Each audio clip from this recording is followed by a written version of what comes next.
Pessoal, o assunto de hoje é revolta da vacina. Para você que não conhece o meu canal, eu tenho uma série de vídeos falando sobre saúde, mas se você está aqui para entender um pouco da história do Brasil, pode ficar por aí também, tá? A gente vai explicar um pouquinho sobre o cenário da saúde pública nesse período que aconteceu no processo da revolta da vacina. Se vocês se interessarem, no nosso canal também tem a história de como surgiu a vacina, e eu vou deixar aqui o link na descrição do vídeo, se vocês se interessarem. Então vamos ao que interessa.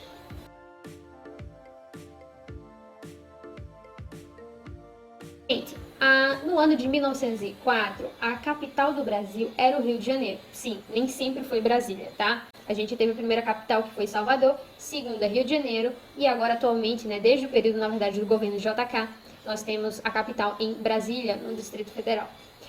Mas o que estava acontecendo na época? Gente, a gente tinha um comércio agroexportador, né? Tudo que a gente tinha, o comércio externo era muito forte e todos os produtos, eles vinham através de navios nos portos.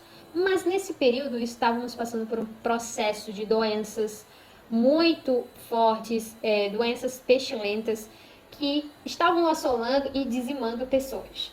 Quais eram as doenças que predominavam nesse período? A varíola, a febre amarela e a peste negra. Sim, a mesma peste negra que assolou a Europa no Oriente, na Idade Média, no Oriente Médio, na Idade Média, estava assolando aqui o nosso Brasil. E o que aconteceu? Vários países da Europa começaram a ver esse tipo de boato, não, esse tipo de informação estava tendo essa fama negativa que estava, inclusive, orientando para que os barcos, os navios, na verdade, não atracassem nos portos pestilentos do Brasil. Então, gente, a gente teve uma crise econômica nesse período. E então, foi quando o presidente do Brasil, ele decidiu tomar algumas medidas sanitárias para solucionar os problemas de saúde pública da época. Então, para quem não sabe, gente, a peste negra, ela é provocada pela pulga do rato. Sim. E o que é que aconteceu? A gente tinha uma situação de urbanização muito desorganizada. Se eu parar agora para pensar no Rio de Janeiro, se você parar para pensar no Rio de Janeiro, você lembra do quê? Daquele mar lindo, maravilhoso e daqueles morros. Naquela época, as pessoas estavam chegando para as cidades para poder trabalhar nas indústrias que estavam surgindo, só que elas construíam as casas de qualquer jeito, não existia um planejamento de cidade. Com isso, eram várias casas empilhadas, eram vários cortiços, né? Um barraco do lado do outro, não tinha muitas vezes nem 1 metro de distância entre um e outro. E o que acontecia é que a questão do saneamento básico não era algo que estava realmente funcionando, e as doenças, elas surgiam por conta da sujeira da cidade. Então, Rodrigo Alves, que era o presidente da época, ele resolveu solucionar esse problema fazendo uma limpeza na cidade. A outra doença que eu falei foi a febre amarela. A febre amarela é provocada pelo mosquito Aedes aegypti, aquele famoso que traz a dengue, a zika, a chikungunya, ela também transmite a febre amarela. Então, ele sabia que era provocada pelo mosquito, então resolveu limpar a cidade. De que maneira? Destruindo as casas que estavam nos centros das cidades.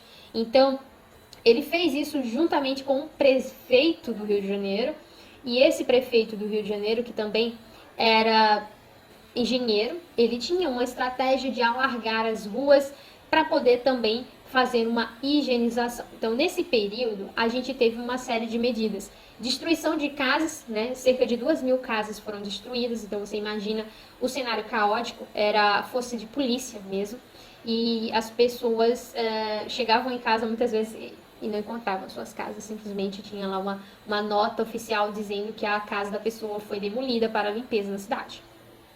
Os doentes e os enfermos, eles eram isolados das pessoas sadias para que não houvesse contaminação, e começaram também as carroças, né, que estavam também colocando pesticidas, né, aqueles inseticidas para matar o mosquito que provocava a febre amarela. Tá. Outra questão que eles fizeram para acabar com a questão da peste negra ou da peste bubônica, que era provocada pela pulga do rato, era cobrar moedas para quem trouxessem ratos pro governo. Então, logo de início não foi tão aderida facilmente. Uma semana vinha 1, 2, 3 ratos, na outra semana vinham 10. E aí foi quando eles começaram, inclusive, a desconfiar no final desse período de que talvez estivesse algo de errado acontecendo, porque os ratos estavam aumentando consideravelmente e foi quando eles descobriram que existiam pessoas criando ratos para trocar por moedas. Mas, enfim, corrupção à parte, essas medidas de higienização, né, de destruir casa, que fizeram inclusive as pessoas procurarem morar nas áreas periféricas das cidades, criando assim as primeiras favelas, elas surtiram efeito, reduziram consideravelmente a questão da peste negra ou peste bubônica e da febre amarela. Mas existia uma terceira epidemia que estava acontecendo, que era da varíola. Só que a varíola, ela é prevenível através de vacina. E aí foi quando a gente teve a nomeação também de Oswaldo Cruz, tá? Como diretor de saúde, e ele como medida, né, através de toda a educação que ele teve fora do Brasil, né, no Instituto Pasteur, ele, juntamente com o prefeito, instituiu a vacinação obrigatória. Então, todas as pessoas deveriam ser vacinadas. Se elas não aceitassem, elas estavam indo contra a pátria. E aí, gente, depois dessa série de medidas truculentas que haviam acontecido, de destruir casa, de entrar com pesticidas sem perguntar, de tirar as pessoas doentes de casa para isolarem, e agora mais essa de vacinação obrigatória, estavam fazendo com que as pessoas se revoltassem, tá? Então, esta revolta popular, né, contra a vacina obrigatória, elas tinham várias correntes de pensamento para serem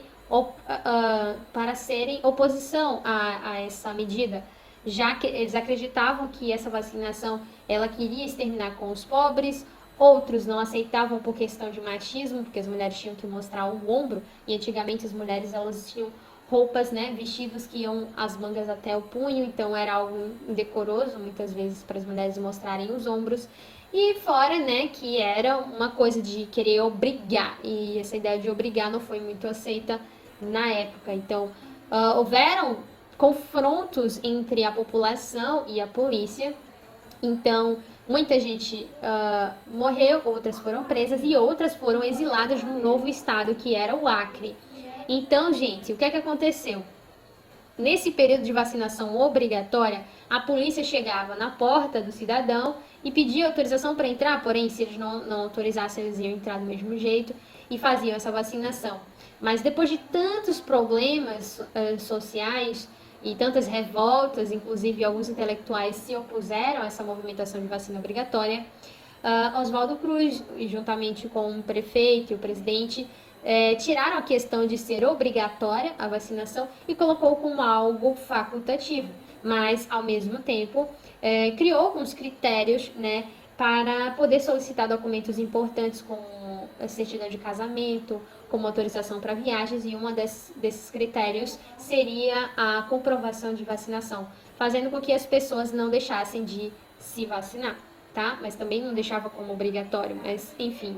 O que acontece é que a gente conseguiu controlar as epidemias que estavam assolando na época. Então foi um evento muito importante, né, que temos nomes aí como Oswaldo Cruz como o fator, né, primordial para que tudo isso acontecesse e para a gente implementar as medidas de programas de imunização a nível nacional. Então, eu espero que vocês tenham gostado do vídeo. Qualquer dúvida, comentem abaixo do nosso vídeo e deixem sugestão de um próximo tema. Então, beijo, até o próximo vídeo.